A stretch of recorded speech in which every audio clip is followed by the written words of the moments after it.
Welcome to Travel You Can Trust, a podcast from the American Society of Travel Advisors, ASTA for short.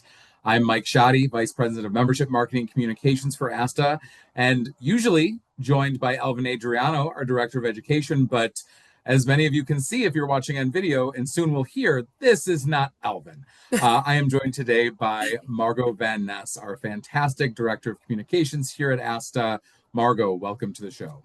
Thank you so much. And I just want to be really crystal clear. I am not replacing Alvin. He is a phenomenal co-host. I am simply filling in for him today, and hopefully I've got some big shoes to fill. So hopefully I do him some justice. And you've got big shoes to fill. I have to remember to be nice because I'm never nice to Alvin. And we've got a big guest. We're going to have Zane Kerby, ASTA President and CEO, join us later on in the program to talk the state of travel in 2026 and beyond. He's going to help us wrap up this year, close out 2025, lead us into 2026. He's got a fantastic article that's about to drop on Travel Pulse, or if you're listening, it's probably already out there, so go look for it. But long story short, Margot, we mentioned this a couple weeks back when I was on with Alvin, that you've done a really good job helping us sort of put this podcast back in the front of our minds. We've taped like infinitely more episodes than we were taping without you. It's still not enough. We're still going to try to do better in 2026. But now you're on screen, you're on camera. We get to actually talk to Margot Van Ness. The thing that all of our friends from Travel Weekly and Travel Pulse and Travel Market Report get to do day in, day out. Now our members actually get to hear you. So tell us a little bit about what you do at ASTA and what brought you to our company. Actually, now that I think of it, you did threaten that a couple podcasts back, didn't you, that I would be on. So here we are, and thank you for the opportunity, and thank you in advance for going easy on me and being nice. I do appreciate that. One So time only offer. okay, one time only. I'll take it. Thank you for letting this be my first one here. So I joined ASTA in May of this year, of 2025. And I have an interesting kind of varied background, but I think the woven theme of it all is really in travel and tourism and active outdoor lifestyle and adventure backgrounds. I have history with Vail Resorts, which is a large ski resort owner and operator, and the U.S. ski and snowboard team. So lots of interesting kind of travel woven throughout both of those experiences all around the world. I had just a phenomenal opportunity to travel the world with the U.S. ski team through competitions, world championships, Olympic Games, World Cups, you name it. And then similarly with Vail Resorts, a much different sort of travel there, but also all around the world to talk to media and to try and garner positive company, reputation for Vail Resorts and positive story placements, and just a really, really interesting time there. And then I shifted into some tech communications for a couple tech companies and realized that, my passion really is in travel. It's in kind of that adventure and lifestyle space, and was so fortunate to have met you and had that great conversation with you and had the opportunity to join the team. So here at ASTA, it is my charge to really help get ASTA on the map and talk about all of the great things that we do and advancing the travel advisor industry and spotlighting our phenomenal members. I think I maybe get a good 24 to 48 hours in between people complimenting what a great hire you've been for ASTA or how awesome it is to have you on the team. So I will just say that the very luckiness is reciprocated here. So besides sort of making Alvin and I do podcasts, what does your day-to-day look like? I manage you, and I honestly have no idea what you do. Well, I think that's what's fun about it is there's never a day that is the same, right? So it's never boring. It's maybe one day we're working on promoting one of our amazing ASTA events. We've got a really stacked calendar going into 2026. So I get to talk to media about all of those wonderful events and why they're so important to our industry. So maybe I'm doing that one day. Maybe I'm working directly with a journalist about a story idea that we can tell regarding why using a travel advisor is so critical. Maybe on certain days, I'm working with our CEO, who we'll hear from today, Zane Kerby, about some talking points for a presentation he's planning to give. And then some days, maybe I'm traveling, internationally to particular events to help promote ASTA. So it's really varied, I would say. And yeah, there's no day that looks the same. I personally have no formal communications training. I was your predecessor as the last director of communications before you. Erica Richter, our former vice president of communications, also had well more communications experience than I, but also came from a political background. And so being able to find you, someone from the travel space that had very, structured communications background in the past has been great. And it reminds me of my favorite like foot in mouth moment. We were sitting at Caribbean Showcase and, 17 ministers of tourism or however many were sitting up there, and I was like, hey, have you ever done like a press conference like this before? And you very like dryly responded, well, there was the one with Putin. Like like yeah, you've been around the block a couple of times. Helping the Bachelor film at Vail Resorts is a little bit overwrought and a crazy experience compared to even some of the stuff we do here at ASTA. It's so true. I have had many a incredible experience where I've literally sat there thinking, how did I get here? This is like pretty phenomenal that I've been put into this place.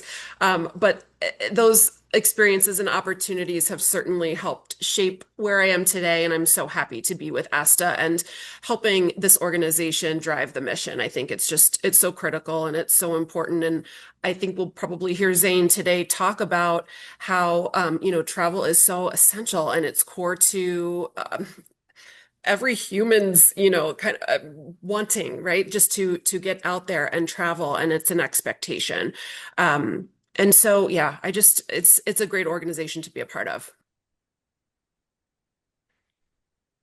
So, okay, I think we will be hearing from Zane today. He's got some great insight I'm sure that he will share with us. Before we jump into questions with him, I'm just wondering from your perspective. So, you've been with ASTA for several years now. And I think probably over that time, you've seen some pretty big shifts in traveler behavior, right? And the travel advisor industry post-COVID, kind of in their rebound phase. Can you talk a little bit just from your seat and your perspective, right? In your shifting roles too. You've held now several various roles at the organization. What kind of have you seen from a trend perspective from the time you started till now? Yeah, I'll go back even further than my 3 years here at ASTA. But when I used to cover the trade with Travel Pulse, literally every article that the trade or the hosts would ask us to write would be something along the lines of, the 10 reasons to use a travel advisor, things you didn't know about using a travel advisor, why you shouldn't plan your own trip and use a travel advisor instead. Please, for the love of all that is holy, use a travel advisor. Like there was a serious dearth of traveler business, and just about everybody was feeling the pinch. And I saw that even like meeting travel advisors and how they interacted with each other and worked together and worked interagency. And it was a very dog eat dog world, even 10 years ago, 12 years ago, as people are wondering, is there enough business for all of us? And now we've seen the industry grow by leaps and bounds. You had COVID there in the middle. That was a big sort of bottoming out of the industry. But because of the work of ASTA, and it's why I was so lucky to join this organization shortly after the pandemic's effects were sort of waning, that ASTA was so integral during the pandemic in helping the travel industry survive. And it came back and wasn't only surviving, but thriving. And so when people decided to start traveling again, I came to ASTA in the throes of revenge travel, which was the every consumer shaking their fist at the coronavirus and just saying, this will be the year that I cross the things off my bucket list. And then the next year they're like, and my bucket list has grown. And now I've done these other two things. And in year three, my bucket list is growing again. And so now we are in 2025, multiple years after people have started traveling again, multiple years after sort of everything was supposed to level off. And we are seeing an industry that isn't asking people to use a travel advisor anymore. We've got members who are firing clients left and right. And that would have been unheard of a decade ago. They're firing clients, they're hiring ICs, they're asking us for help on how to grow their business, not find more business, but they want to grow their business to better optimize the leads that they are getting, the business that they have. We've got younger and younger people coming into the industry. You and I both worked with Bloomberg on an article that wasn't about the retiree entering travel, which is like long sort of been the demographic of the travel industry, is sort of the second career travel advisor. But now we've got people leaving finance jobs on Wall Street, Fortune 500 companies, because they sort of see that you can grow your own small business. And in a world where every teenager like my boys wants to be a TikTok superstar, you've got people saying, well, if they can go be TikTok artists and sell travel on TikTok, I can grow my own small business. And well, what does that look like? And then they stumble upon ASTA and sort of find, okay, here's what a professional travel advisor business looks like. And this is how we grow things the right way. And I can still be good on, the TikTok and the Instagram and all the other stuff, but I want to actually do my business the right way. So long story short, I've seen this like surge back of revenge travel turn into, there's probably like 27 different names for it now, but people want to travel. And travel isn't going anywhere. The transformative power of travel is as important and as essential as ever.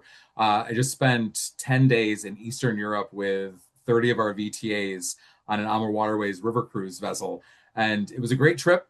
But one of the things that will stick with me for my entire life is in the smallest city in Hungary. It's the smallest city in Hungary. The tour guide tells me, in our group, he says, because of you and the million that came here before you, because we've had this like new tourism destination, he said, because of you, my 2-year-old son will get to finish high school in this town. That wasn't something his dad got to do. So wow. Like that to me is what our members do each day. It's not just the clients that they serve, but when they put their clients in Eastern Europe, on a tour through French wine country, on a river cruise in Colombia, like Zane's going to talk about in a few minutes, to a Vail resort, wherever they're going, it's not just the company that they're supporting or the area that they're supporting, but that all trickles down. And there are innumerable people in the tourism and hospitality space that are improved by our members and their clients going and seeing. And Zane talks about this all the time, might say it later, but like going and seeing is endemic to the human experience. And you can have a lot of thoughts about a place, but until you go and see the kids laughing and the moms and dads absolutely exasperated at their, tiny child who's not listening, and all of the like shared looks that you can give a fellow parent who you will never understand the language, but all of a sudden like, oh, your experience is just the same as mine. And there's something about that makes us all a little bit more human. And I am so happy to be working in this industry at a time that it is not only thriving, but our members are sensing that thrive, and they're doing their best to manage their businesses in the most professional, the most ethical, and a way that's going to set themselves and their business up for success for the years to come. Yeah, absolutely. And I'm really excited to hear Zane kind of talk about that professionalism in the industry and talk about VTA and why it's so important. And yeah, I'm sure it'll be a great conversation with him today. Absolutely. So we're going to play a short video, and when we come back, we'll be joined by Zane Kerby, ASTA President and CEO. I feel equally as prepared with the VTA to run my travel business as I did as a top producing realtor for 35 years. So to me, if you want to set yourself apart, you need to have a VTA. You need to have this ribbon.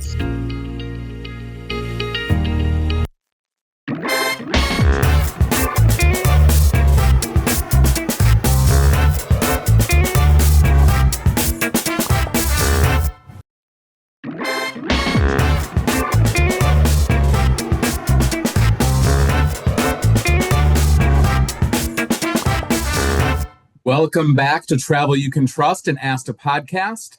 Mike Shoddy here, Vice President of Membership Marketing and Communications for ASTA, joined by Director of Communications Margot Van Ness and special guest for this episode, Zane Kerby, ASTA President and CEO. Zane, happy holidays. How are we doing? Hey, Michael, doing great. It's great to be with you and Margot.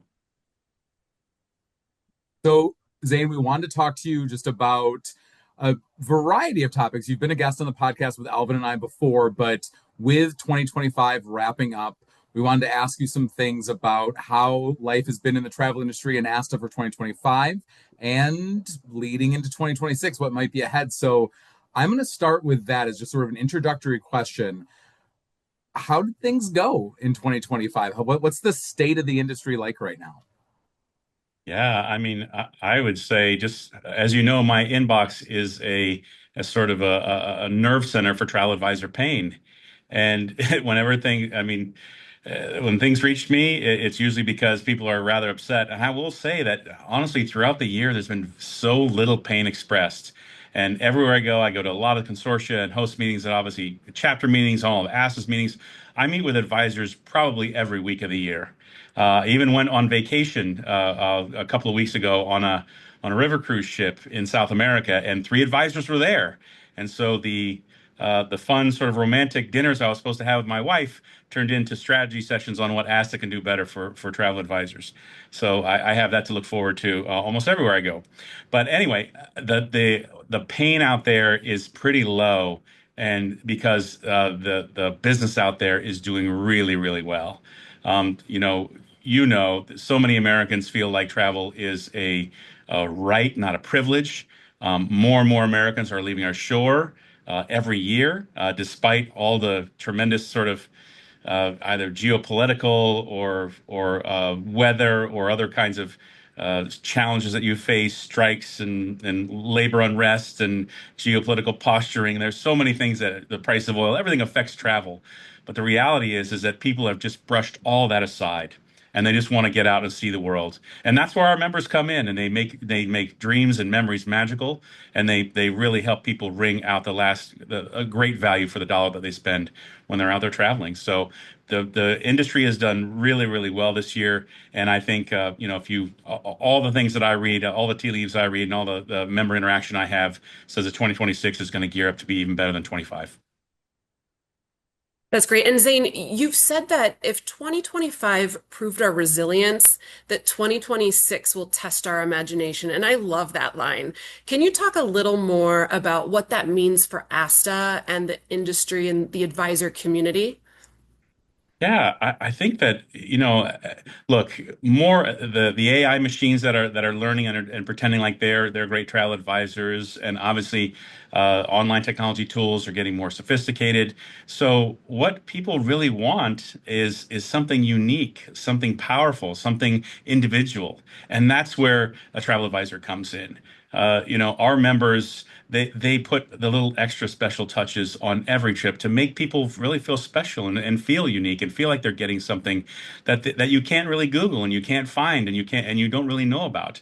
And I think that's what I meant by testing our imagination. Is that our members have to continue to kind of upskill to understand kind of like what is out there, what's new and available, and then how they can sort of marry those experiences with their clients so that they can create those magical memories. On a side note, and you don't have to publish this, but I believe you are the one that came up with that line, Margot. So fantastic work. Thank you so much. I mean, my goodness, giving me credit for your own work. That is really like gilding the lily. Well done. Love it. There's a gentleman's agreement here that we don't say who writes things, that it's just all comes from the speaker. So as we close out 2025, you described this year as transformative in how travelers, think and move around the world. And I would just say that, as if your inbox is the nerve center, mine is that, 10%. I get a lot of the question marks as people are worried about their business. And this year was filled with, like, I guess I would call it optimistic trepidation, like just this optimistic pessimism.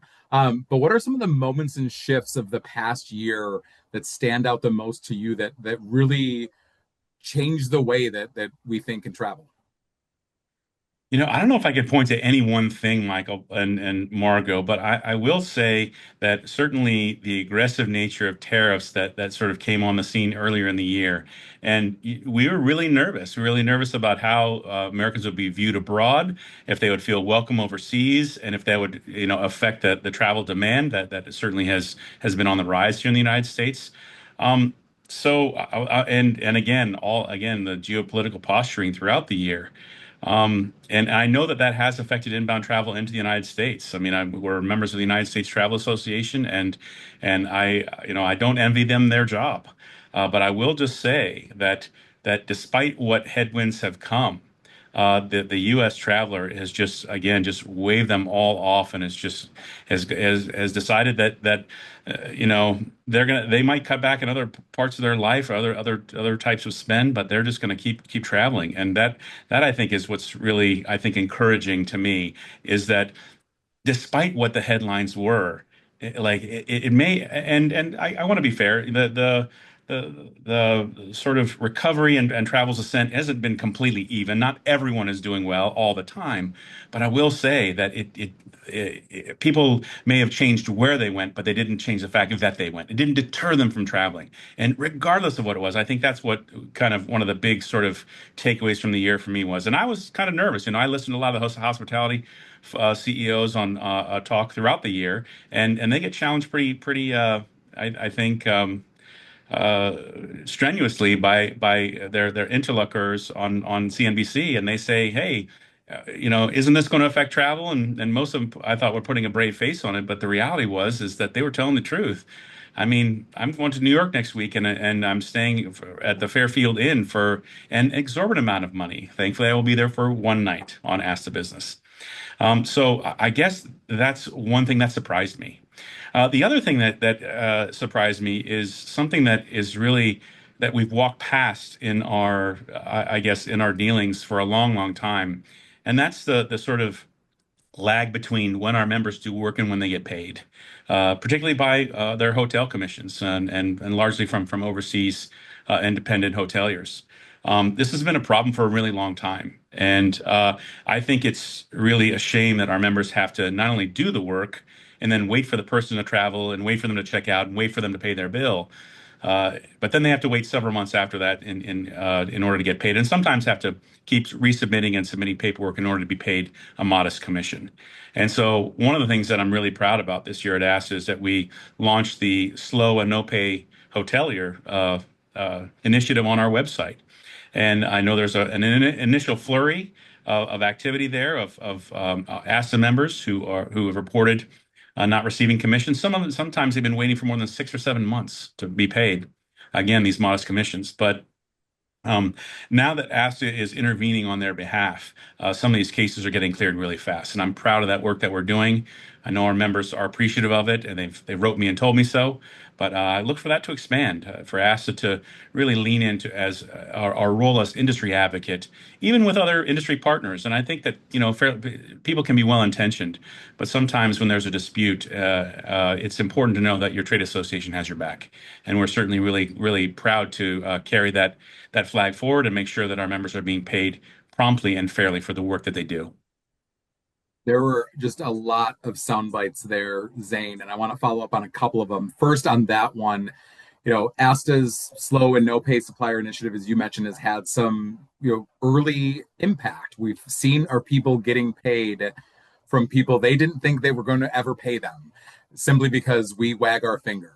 And that's a powerful finger to wag, because as you've noted so many times, this isn't some Fortune 500 company like improving its margins. When our members get paid, that's how they feed their families. It's how they put their kids through college. It's how they keep the lights on in their personal homes. These are by and large small businesses that comprise ASTA's membership. So getting them paid by boutique hoteliers, by cruise lines, by tour companies from around the globe has really changed some lives. And that all has built upon our work of timely commissions, et cetera, et cetera. So what wakes you up in the morning so excited to continue this work for our members? Yeah, it's just that. It's seeing that the first commission that we collected was for over $1,500 for one of our members that hadn't been paid in months and months. But the fact that ASTA, our legal team, wrote to the hotelier and said, you need to clear this immediately, and they did.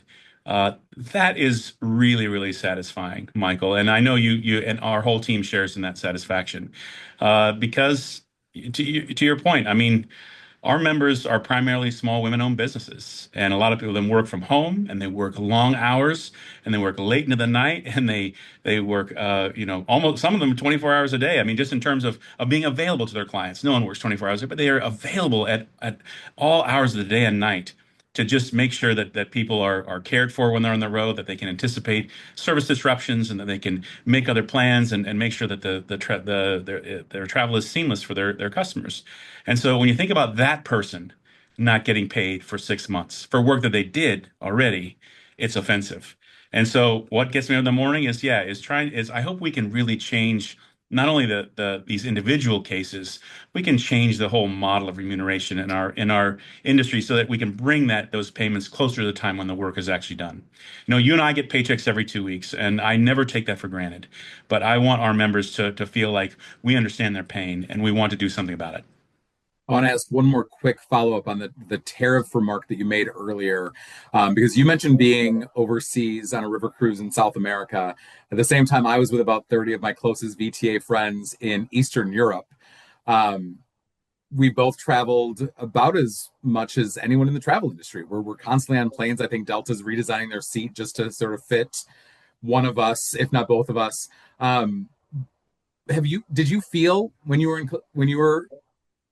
in South America, did you feel unwelcome as an American? Because I never once felt anything but the greatest of hospitality in Bulgaria, in Hungary, and Romania, and all these places that you would think that would, see we're Americans, and immediately I saw nothing but the greatest of hospitality. Yeah, I think we fought the mainstream media perception of monster for far too long, and we're going to continue to, Michael. You're absolutely right. There is a huge disparity between how you are actually received by people in destinations and what the media pretends is actually happening. I felt wonderful in Colombia, just like you, so welcomed. I mean, the children ran out from the villages and held our hands while we walked 2 miles back to their village so we could share a meal with them and watch a beautiful dance. I mean, if you look at the mainstream media and you make your decisions by some of the narratives that you see there, you probably never leave your house. But you certainly wouldn't go overseas. But I'm like you. I'll happily report that. I mean, the greatest thing to do in the world is to go and experience another culture and to build bridges of empathy and understanding and realize that everyone has their heroes and they have their cultural identity and to understand that again it really enriches life. And I felt nothing but welcomed and loved our time there. My wife and I were celebrating our 30-year wedding anniversary, which happens this month here. So we had a wonderful time in Colombia, and I can't wait to go back. Oh, great. Congratulations on the big milestone anniversary. It's really about Uh, my wife, Margot. Anyone that can put up with me for 30 years deserves something. So, I love it. So let's shift gears a little bit and talk about verified travel advisors. So mm. this year we saw a major leap in verified travel advisors from under 500 to nearly 1,500. What do you think is behind that surge, and how is the VTA community influencing the profession? Yeah, I think it's a couple things, Margot. The first is that people understand that the barrier to entry to our industry is extremely low. And while we're happy that we attract all kinds of professional people, teachers and lawyers and doctors, I know a couple NASA scientists who actually are travel advisors now. We attract our industry is attractive because it's interesting and it's a wonderful life and people love to make other people happy. And so that's why our team doesn't lose many players and it attracts players from all the other places. But at the same time, if anyone can call themselves a travel advisor, then no one is really a travel advisor, or there aren't any professional travel advisors. That's what we're aiming to do with our verified travel advisor program to really kind of distinguish between those who are professional and those who may be new and don't quite have the professional credential or the understanding of this very complex industry and its schedules and rules and regulations and timing. Like it takes a while to become an effective travel advisor. And so we wanted to make sure that we could recommend people with confidence, and by setting up an education requirement, a time in industry requirement, and a sales requirement, we felt like those three things together could qualify people to become a verified travel advisor. So I think people are in our industry understand, even if they've been here a while, they've said, you know what, I understand we need something to point to distinguish ourselves from the many, many other people who can put out a snazzy Instagram post and pretend that they're a travel advisor, even though they don't have any experience and they haven't put the time in to kind of learn. Again, because there are no sort of formal education requirements. A lot of the learning that you have to do is on the job, and then you have to dig for information that ASTA has compiled very, I think, concisely within our Verified Travel Advisor program on the laws that you need to adhere to and the regulations you need to adhere to when you open up an agency and start selling travel. Because it's not just a point and click industry. You take on real responsibility when you take people's money and you forward it on to suppliers. What if they go out of business? What if you go out of business? What if something happens when people are on the road? There's a lot that goes into selling travel.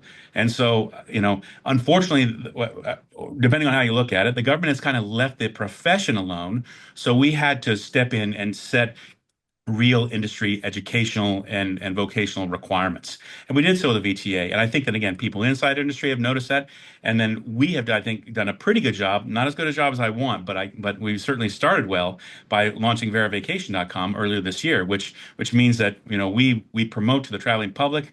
We spend six figures this year. We're going to spend six figures next year to push out the message that anyone who's thinking and dreaming of travel should come to verivacation.com and use an Ask the Verified Travel Advisor.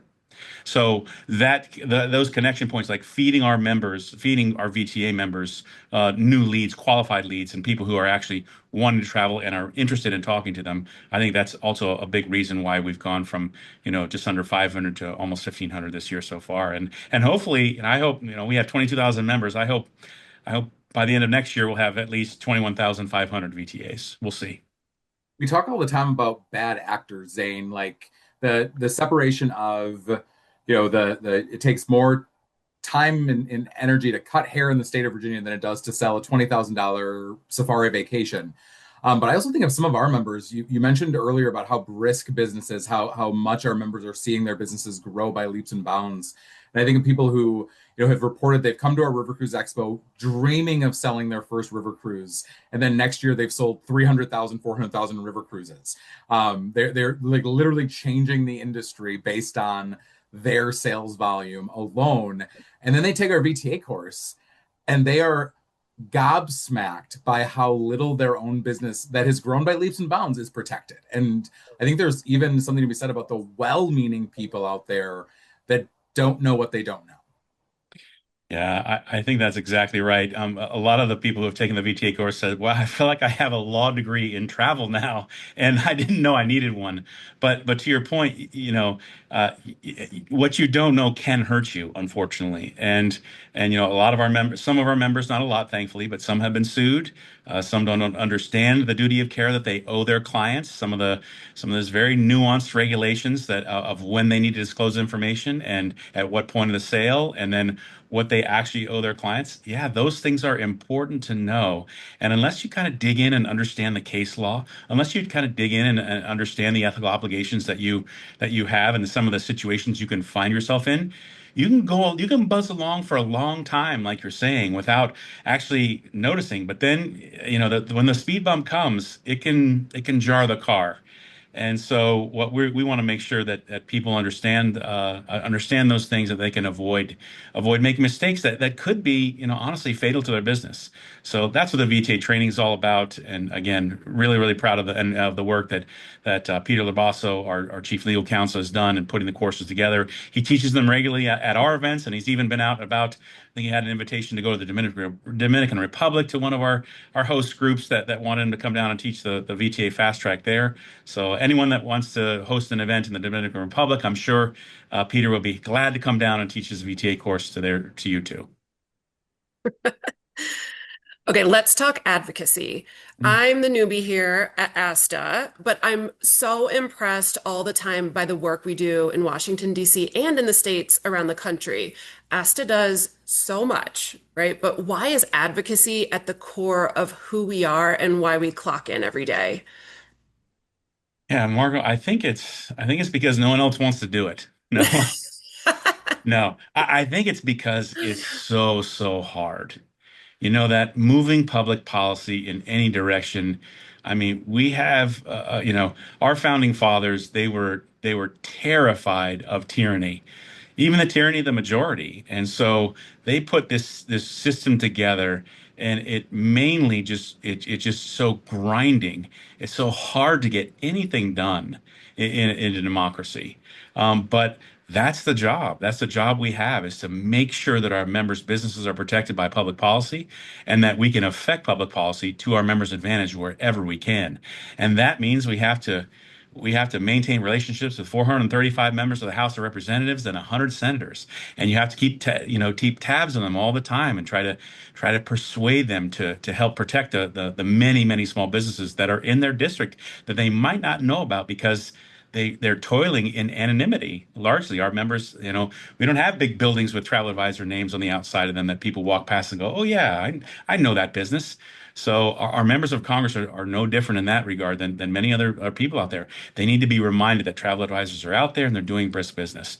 So that's the job here. And we have and again, Washington. There's what I just mentioned, 535 members of Congress, and there's 320 or 30 million people in the United States. Washington is not set up to talk to individuals. It's set up to talk to industries, whole industries. And so I'm really proud that ASTA is the voice of the travel advisor industry, whether you're a member or not, to the entire Congress, to the administration, to all of the three-letter acronym agencies around town, the DOT, the CDC, anyone that touches travel. ASTA is here to again maintain those relationships, to write papers to help them understand what public policy decisions have to do with our business and how we can again remain protected. So it's a hard job. I know Jesse Clement, who is our vice president of advocacy, she runs our great team here. But these are really important relationships. We've said it, and I know it's a trite saying, but in Washington, if you're not at the table, then you're on the menu. And like people will assume that here's the other thing, our members of Congress will assume that everything is okay unless you're in their office telling them otherwise. They'll assume that everything's fine. That's just, they don't have time to go out and ask all 320 million people what's going wrong. You have to get organized. You have to have spokespeople. You have to have a well-funded PAC, and you have to have a clear message. And if you have those things, then you can get things done, like Jesse has done this year with getting Representative Salazar from Florida to introduce the Airline Refund Fairness Act. It's like getting our friend Dina Titus in Nevada to talk about the ACPAC Modernization Act to introduce these bills that are ASTA specific bills. These are things that, but for ASTA, they wouldn't get done. And so, again, really proud of the work that we do on that regard. And again, to say that, like, it's one of the reasons why you want a strong national trade association, because the industry is vibrant, the profession is vibrant, it's attracting people. But without a strong national trade association, you'll really struggle you're going to get pushed around and your life's going to get harder. There's going to be more regulation and more tax for you because other people are foisting those responsibilities onto you because you're not here at the table, saying, "Hey, wait a minute." So ASTA is really proud to fulfill that role. And again, as we get stronger, as we get more members, we add more advocacy staff. And when I got here, we had one person. Now we have three. We have two outside lobbying firms that we engage to make sure that we're covering a lot of ground on behalf of our members. So I think, things are getting bigger and better and stronger at ASTA, but we rely on our members, and the more members we have, the bigger our mission grows, and the more more ground we can cover here on Capitol Hill. And I have been here during the lean times when, again, we could hardly cover any ground because we were so small. But thankfully, we're in a good upswing, and I hope that the more people come, the more people join ASTA, the more people take the VTA program, and the more folks that come to ASTA events and support us in that way. That all increases our advocacy footprint and our ability to grow our sort of hopes and dreams in that arena. That's great. And on that note, I'm glad you talked about the two ASTA specific federal bills. That's, to gain bipartisan support, that's no small thing these days. And, we're seeing in DC this momentum building. What do you think that says about the growing influence of travel advisors in Washington? Yeah, I think it says that I think that most members of Congress wake up in the morning and they want to help the little guy. They don't want to be seen, giving another tax break to Google or, even some of our large hospitality companies, right? You want to think that you're making a difference to everyday Americans. And I think that the reason our message resonates so well, Margot, is because we represent everyday Americans who do an important job, and they deserve to, like, everything they earn, and they deserve a regulatory and legal landscape that, is tilted a little in their favor, right? They shouldn't face red tape at every turn. They shouldn't face, increased taxes at every turn just because they sell a product that people like. Right. And so I think that, again, I don't think we've ever had two pieces of legislation introduced in the same Congress. I think it speaks to the growing influence of ASTA, the growing expertise and skill of our advocacy team, and then the growing an acknowledgement that these legislative days that we host, again, very unique to ASTA. Everyone hosts events all over the world, and they want travel advisors to come to them, but we're the only company and the only group that hosts a legislative fly-in day every year, and we make sure that we invite anyone and everyone. All travel advisors are invited, but then when you come here, we train you and we tell you how to help gain support for those pieces of legislation that we've gotten introduced. So I think it's saying that's taking a great effect, and that the work that we do to put on these legislative days, the cumulative work over the years, is having an effect, and have a very positive one. So again, really proud of our team, proud of our members who come in and really sacrifice time and energy to come in and take part in legislative day. And then again, we manage those relationships the other 364 days a year. But again, it speaks to us really, like, touching a nerve and a need that these members of Congress have, which is, how do I help everyday Americans? We have an answer for you. We really wanted to get the old Johnny Carson Swami hat for you for this next question, but I think it just got lost in the mail. It's Nitra's holding it for you. But as we head into 2026, like, what are some of the things that you're seeing percolating up that you think are going to be bigger issues that maybe the average travel advisor isn't thinking about as they head into the holidays? Yeah, I hate to, it's so trite, but the big thing on my mind, and not only with some of the regulatory issues that we have, but artificial intelligence. We had a fantastic presentation at our last premium meeting that really told us what artificial intelligence is, and it's not what I thought it was, Michael. I thought it was this all-knowing thing that's continues absorbing information and processing it. It's really a large language model. It's all these billions of words that are put together, that are in one place. And then when you put a prompt in, it's trying to find the words to kind of give you this sort of answer that it thinks you will like. So again, I don't call it artificial intelligence anymore. I really, it's a large language model, an LLM. And the reason I think that's important is because the people who are developing these things have, unlimited budgets, and they want you to think that it's the only travel advisor that you'll ever need, right? Put in a few prompts, and AI it has access to all the information, and it's going to give you what you need in order to plan your trip. First of all, that's just not true. These large language models, they don't have any real experience.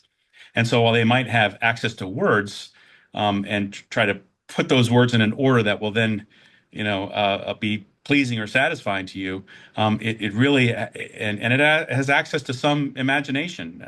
But the reality is it can never take the place of a real travel advisor who has real experience and is using that experience in order to craft the perfect travel experiences for their clients. So what does concern me though is again the sort of ubiquity with which the mainstream media touts AI as the next greatest thing. I mean, that I think is of concern to our members, and I also think it's of concern that these AI models can screen scrape all of our members' websites and pretend that it has, of those words, right, and those experiences, and then draw it into itself and pretend that it came up with it on its own. So protecting our members' intellectual property is important, and then sort of maybe demystifying this what is called artificial intelligence, but is really in reality just a large language model. I think is something that we need to continue to do. And I know we have a lot of we have discussions around the table as to what kind of position we should take on public policy on these regards, and just look for ASTA to be very aggressive, at least in terms of our members and protecting their businesses as legislation gets crafted. That's one big thing.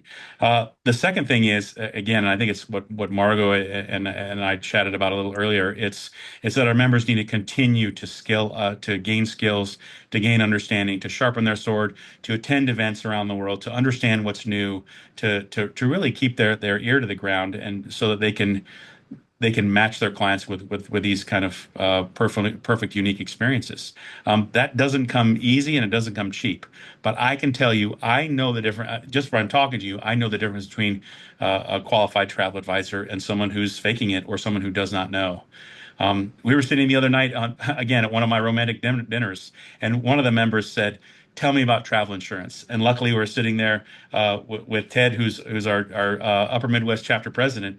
And you should have heard his answer. I mean, I can't even do it justice. But he said, "Here are the pitfalls of travel insurance. Here are the benefits. Here's where you should buy. Here, if you're going on this type of trip, here's where you should buy. You can consider buying it straight from the supplier if you're taking this type of trip." I mean, it's just the breadth of his answer just showed you what a real travel advisor can do, and the things they understand.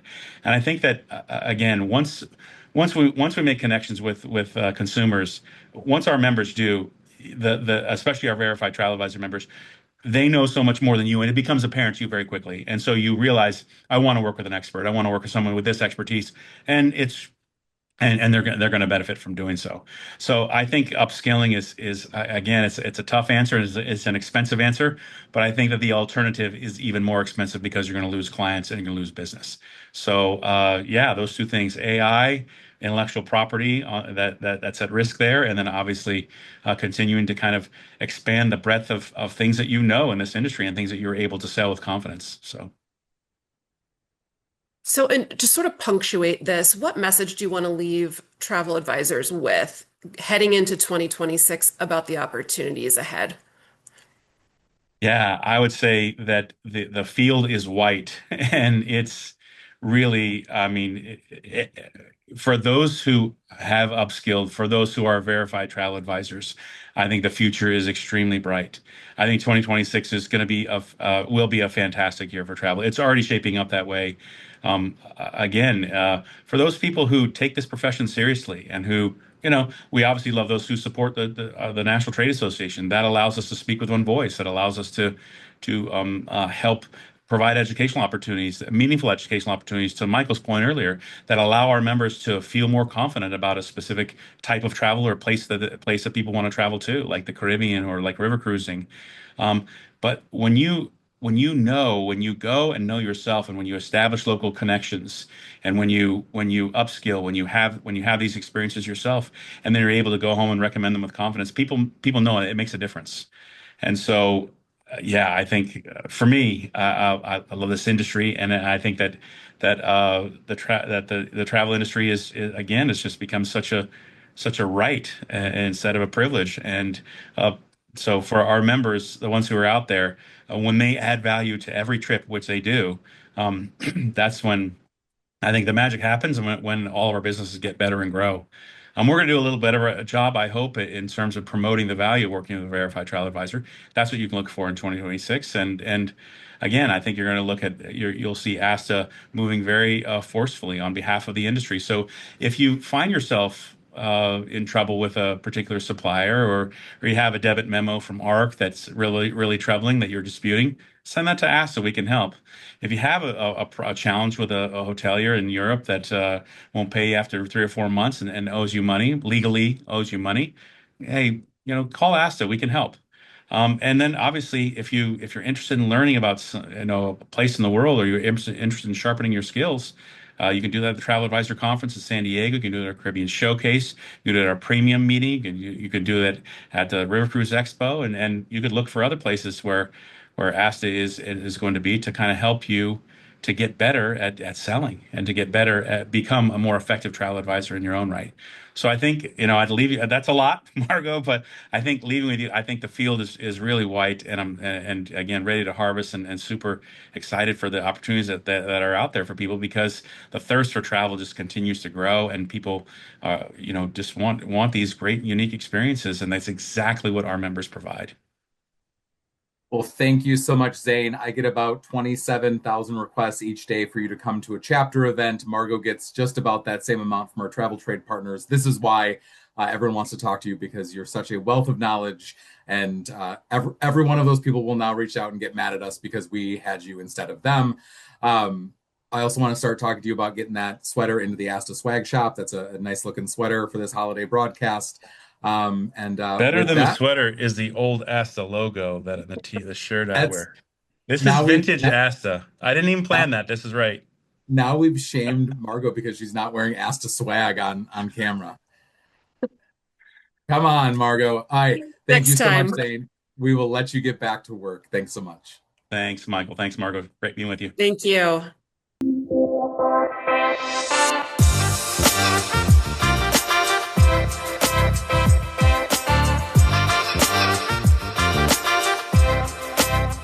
Professional certification is priceless in this industry. There's a lot of people who say they're a travel agent, travel professional, but you want someone who's verified, someone who has the knowledge, the skills, and I've got 30 years in the business. So that's a priceless thing to have someone with so much knowledge in an ever-changing world. It's an exclusivity type of thing. I want to be credentialed. I want to show that I have a mastery of professionalism, and that I feel like really sets me apart. My business did see an increase in sales, and I think that has a lot to do with attracting more clients who are comfortable seeing that I have a VTA designation. Understanding from the ASTA training just how important it is to cover yourself, and ASTA really took me through like how important terms and conditions are, errors and omissions insurance, things that I never had to worry about before. And I feel so much better. I sleep a lot better at night knowing that my business is taken care of and my personal being and my family are taken care of.